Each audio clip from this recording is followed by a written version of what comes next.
from the book of Genesis. It's the creation story. In the beginning God created the heavens and the earth.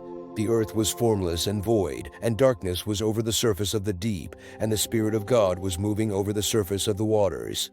Then God said, "Let there be light," and there was light.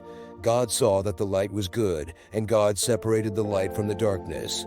God called the light day, and the darkness he called night. And there was evening, and there was morning one day. Then God said, "Let there be an expanse in the midst of the waters, and let it separate the waters from the waters." God made the expanse and separated the waters which were below the expanse from the waters which were above the expanse, and it was so. God called the expanse heaven.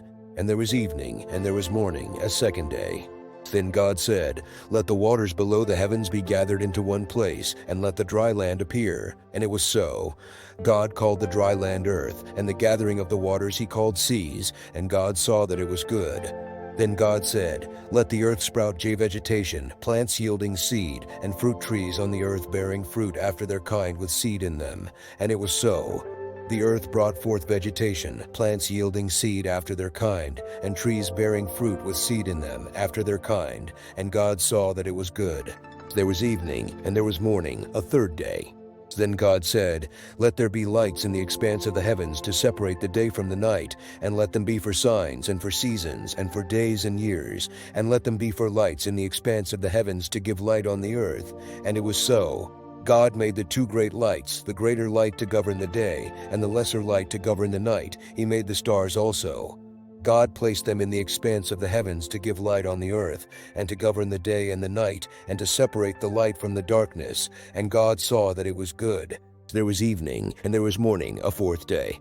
Then God said, "Let the waters teem with swarms of living creatures, and let birds fly above the earth in the open expanse of the heavens."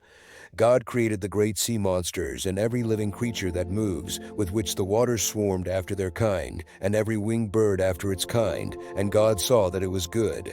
God blessed them, saying, "Be fruitful and multiply, and fill the waters in the seas, and let birds multiply on the earth." There was evening, and there was morning, a fifth day.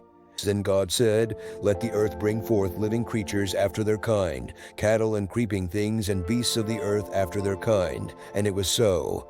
God made the beasts of the earth after their kind, and the cattle after their kind, and everything that creeps on the ground after its kind. And God saw that it was good. Then God said, "Let us make man in our image, according to our likeness, and let them rule over the fish of the sea, and over the birds of the sky, and over the cattle, and over all the earth, and over every creeping thing that creeps on the earth."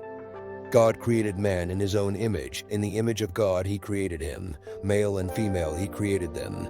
God blessed them, and God said to them, "Be fruitful and multiply, and fill the earth, and subdue it, and rule over the fish of the sea, and over the birds of the sky, and over every living thing that moves on the earth." Then God said, "Behold, I have given you every plant yielding seed that is on the surface of all the earth, and every tree which has fruit yielding seed. It shall be food for you, and to every beast of the earth, and to every bird of the sky, and to everything that moves on the earth which has life. I have given every green plant for food." And it was so.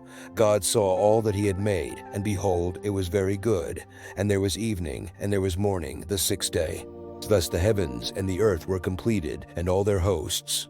By the seventh day God completed his work which he had done, and he rested on the seventh day from all his work which he had done. Then God blessed the seventh day and sanctified it, because in it he rested from all his work which God had created and made.